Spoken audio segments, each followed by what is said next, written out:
Good afternoon, Simone. How are you? Welcome to the clinic. My name is Kale and I'm the accredited exercise physiologist here to help you today. Hi, Kel. I'm really well, thank you. It's good to finally meet you. Awesome. Now, let's delve into straight why you're here. Now, what's the reasoning? So I had a checkup with my GP a few weeks ago because I was getting some pain in my left shoulder that was also causing some stiffness in my neck. He went on to diagnose me with what he thought was a shoulder impingement. We had a bit of a chat about what we could do going forward just with strength and mobility work, and then he's referred me on to see yourself. Awesome. Now, firstly, that's really unfortunate that you're getting some of those symptoms. Now, in saying that as well, that seems like it's being taken away from your daily activity, is that correct? Absolutely. I'm really, really sorry to hear that. Now, your GP is completely spot on. With an increase in mobility, increase in strength as well, you can start to see some of those alleviations of those symptoms. Now, while you were there, did he go into what a shoulder impingement was or the reasoning of why it occurs? Oh, look, he did somewhat, but I was quite overwhelmed, to be honest, and can't really remember a lot. If you could explain a little more, that would be great. Absolutely. Now I understand it's quite overwhelming experience getting thrown new information with you, and especially hearing like very weird terms. But essentially what a shoulder impingement is a irritation or an inflammation of the rotator cuff tendons in the shoulder, and where they actually track into the subacromial space. Now, with a shortening or a lessening of that space, you'll start to see weakness, a lack of strength, or even a lack of range of motion. But to have you here is really, really awesome, and we can facilitate a plan to help you along the way with that as well. How does that sound? Yeah, that sounds wonderful, Cal. Thank you. Awesome. Now, let's go into the pain itself. Now, how long have you had it? Have you had something like this in the past? Have you overcome it? If you had something like this in the past, how did you overcome it? Yeah, so I have been feeling this pain for about 6 months. It's been getting progressively worse. Yep. I've been putting it off. I've never really had this same kind of pain in the past before. Sure. However, I have noticed that when I've exercised previously, like my shoulder and neck can get quite stiff, but never this kind of pain. Okay. Now, it sounds like you've been avoiding this for quite some time. And it also sounds from what you're mentioning is you're getting some referring pain. Now, referring pain is essentially where you've had a trauma, you've had an injury, and it actually is traveling in different spaces. So you mentioned down your arm. It's where the nervous system it almost tricks you a little bit and confuses you. Now, something that's very, very common with this type of injury as well. Have you been experiencing that? Yeah, definitely. I've been getting sort of pain that's been going down the side of my arm, which I thought maybe I'd damaged that area. Okay, now talk to me about the pain itself. So is it constant? Is it a dull pain? Is it intermittent? Talk to me about that. So it is quite a constant dull pain that's there, but it gets a lot worse if I say go to reach for something or put too much weight on that shoulder, then it's like quite a sharp pain. Okay, now Simone, you mentioned the dull pain. Now, does that ever transfer into something that's a bit more sharp throughout the day? Yeah, it absolutely can do. Certain movements will trigger that. Yep. Okay. Now, pain. Now, you said it's quite sharp and can be quite dull. Now, it varies. Now, at its worst, so I'm looking for its worst pain. Now, if one's being very, very low or minimal and 10's extreme, where does it sit in between that scale? At its worst, probably about a 7. It gets to the point that I can't use the arm at all. Okay, so it's quite concerning. So I'm assuming that's going to take away from a bit of functionality in your everyday tasks? Absolutely. Okay, now that again is very consistent with the shoulder impingement. Sure. Okay, now, but I'm very, very confident that we can positively change that. Great. Now, with that being said as well, does that sound like a really good goal for you moving forward? Yeah, definitely. Awesome. Now, we can definitely achieve that. I'm sure that we can. Now, to understand the injury as a whole, now, is there something that aggravates it, alleviates the pain? What is it for you? So definitely overhead movements. If I'm like pushing anything overhead, and if I have if I'm reaching out or anything, I can't really extend my arm fully. Okay. Yeah. To alleviate it, it would be I can bend my elbow and just rest my arm for a few hours, and then it kind of helps the pain become a bit more dull. Awesome. Well, thank you for sharing that. Now, as I mentioned about a goal, let's create some goals. Really? Yeah, okay. great. So we really want to get this ball rolling. How does that sound? Yeah. Awesome, Simone. That sounds really, really good that you are really getting involved in trying to get this ball rolling. And I'm really excited to give you those tools to help you with the problem that you're facing at the moment. You. Now, with that being said as well, tell me about your GP. Now, in terms of when was the last time you saw him, when did you get the referral, things like that? Yeah, so I would have seen the GP about 2 months ago now, but to be honest, I've just been kind of putting it off. I've been a bit busy, and I was also a bit funny about coming in here. Awesome. Now, again, I can completely understand that. That's something that is very, very common that we hear in the clinic. But in saying that as well, you're here. It shows that you really want to change what's going on in your life at the moment, and it's something that you don't really want to continue to face. But with that, do you mind if I ask a few more questions just to get a bit of an understanding of you, your lifestyle, just a better understanding? Yeah, please ask away. Awesome. Talk to me about your physical activity in terms of your routine, your frequency, things like that. Yep. So I actually play netball, so that means awesome. Training at least twice a week, and then I've got the games on the weekend. And to support my netball, I do high intensity functional training classes, like at my local centre, and I do probably 2 of those a week. Awesome, awesome. Now, That's really, really good. I'm actually really happy to hear that you're so physically active. Mm-hmm. But in saying that as well, I can probably hear that there are some exercises that you are doing or some activities that may be causing a bit of a flare up, Yeah. especially if you're not doing like a strength and mobility program to really complement that. Yeah, sure. Now, before we move into that, I just want to confirm a few things that you had to fill out beforehand, Yep. if that's okay. Yeah, sure. Now, it says here that 35-year-old woman, you have a partner, 2 kids, is that correct? Yeah, Yep. correct. European descent, yep. Mm-hmm. And tell me about your occupation. That's fairly sedentary, is that true? Yeah, that's correct. Yeah. Okay, awesome, thank you. Let me just confirm. Yep, cool. Awesome. Now, we've just mentioned about a mobility program. Now, is this something that you've done in the past, or have you had one of these that you've completed before? Not really. I haven't really had a mobility program as such, but I was attending a yoga class about once a week, which was really helping with my recovery and flexibility, as well as like my mental health. Sure. But unfortunately, life got a little bit busy, and I allowed that to lose priority. And don't feel bad at all with that. Now, it's something that's very, very common because once our routines change, so do our lifestyle and priorities potentially. But it's a great place to start. I think it's absolutely fantastic that you had the physical benefits, the cognitive and mental benefits out of that.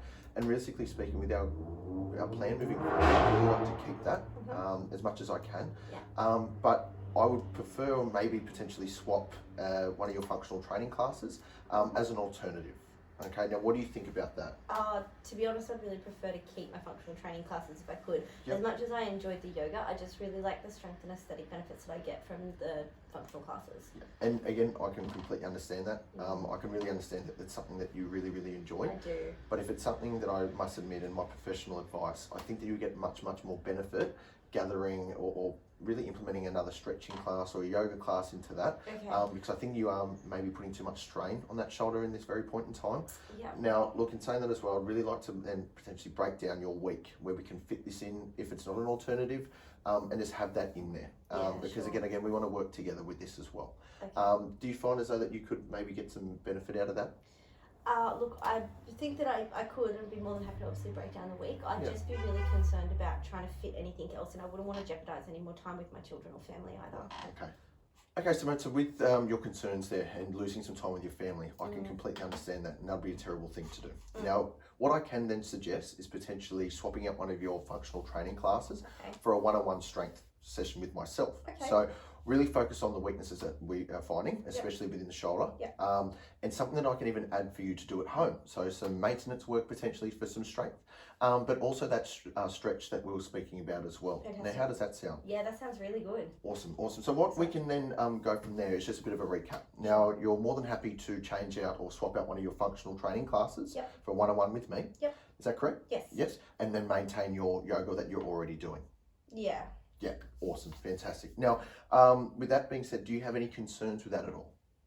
No, I think that should be fine. It's definitely something that I would be able to achieve. I like the idea that I can just swap what I'm already doing. Absolutely. I don't have to change up my routine too much, but if it means that I'll still see similar benefits, that would be great. Brilliant. And being that it's in a safe environment and very specific, I can guarantee that we will.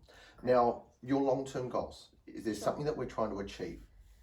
Look, to be honest, the only thing I can think is I do have a holiday coming up in December with my family. Sure. And it would just be really nice to not have as much pain or concern around the pain, so that I can just swim and relax and, play with the kids without having to worry about mum being in pain all the time. Awesome. And the fact that you're here is really, really commendable. That you really want to change your lifestyle. You want to change the fact that, as you said, your kids see you as, oh, mum's having a bit of fun, but she's in pain. Yeah. So that's really, really a good thing that you're doing. So from that goal, let's create some. Okay, Simone. So back to your goal that you just mentioned. You said December. Is that correct? Yeah, awesome. That's correct. So roughly around 6 months. Yes. Now, would you agree that's a reasonable time frame for you to achieve that goal? Yeah, I think that's a good time frame actually. Now, I completely agree. I really, really think that 6 months is fantastic because based off what studies show, we can definitely see quite a quick improvement in terms of strength and mobility. Wonderful. Okay.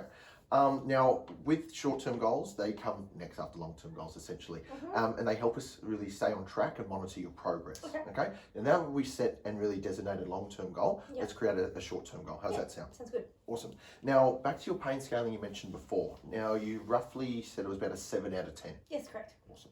What we'll try to do and what we're aiming to do, at least a 5.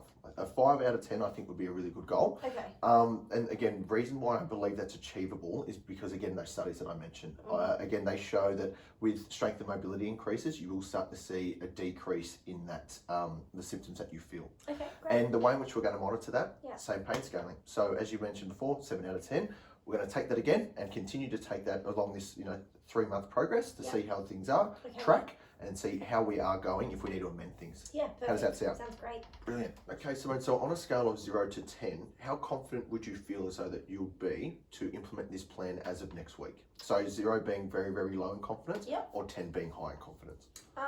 Yeah, probably about a 6 or a 7. Yep, okay. And can I ask, why do you feel as though you'll place yourself at a 7 rather than a 0? I just think knowing now what I do, after having this conversation with you, knowing that I can obviously swap out some things within my routine, as well as having the at-home mobility program, I just can see now how much easier that's going to be to start achieving some goals. So more than happy to get that started straight away. Awesome. And again, I must commend you with that as well. So we've gone through a fair bit of information today. And again, in saying that as well, you really, really benefit in terms of, like, you've helped me today make a plan with us together and really find something that works for both you, for me and you in particular. Now, with that being said as well, we've got long-term goals, we have short-term goals to look forward to. We're going to be focusing on some strength and mobility stuff as well, really specific to your shoulder injury and things, again, that we can increase your total well-being. Now, with that being said, do you have any concerns or queries on your programming today, anything like that at all? My only concern would be previously, so both with the strength and the mobility program, when I've done yoga and some other exercises previously, more so like when inverting or lifting things over my head, I can find that I get a little bit dizzy sometimes, which isn't a very nice feeling. I can feel a little bit silly when that does happen. Is there any way that you can take that into account? Thank you for telling me that, Simone. And yes, that's definitely going to be a consideration within our program. Okay, and remember, the program that is going to be created is going to be something that is both from you and me. Okay, because we're going to be working on this together. Now, just to give you a little bit more of insight of what it is, it's going to be exercises that you have done in the past, something that you enjoy, while also some exercises that are probably to your needs of your condition at this point in time, and some things that you probably haven't tried before. Sure. Okay, but as always, we can change, amend anything that needs to occur or needs to be done. We can definitely make that a big focal point of this, because again, we want to make sure that you're safe, but you're also getting enough workload. Excellent. Okay. Yeah, sounds great. For today, Simone, to get the ball rolling, what we can do is really organise a time for you to come back over the next couple of days or sometime next week, whenever it suits you. And again, we're going to implement some specific testing, some movement testing as well, and gather those data and the results from that to really dictate how this program's going to be. How does that sound? Sure, yeah, sounds great. Awesome. So before we leave today, I really want to provide you with my business card, to something that you can call me directly on.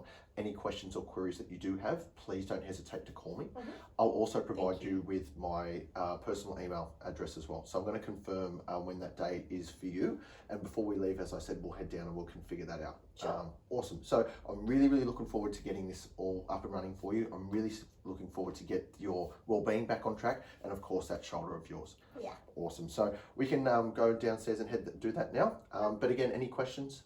No, I think that's everything. Awesome. Thank you very much for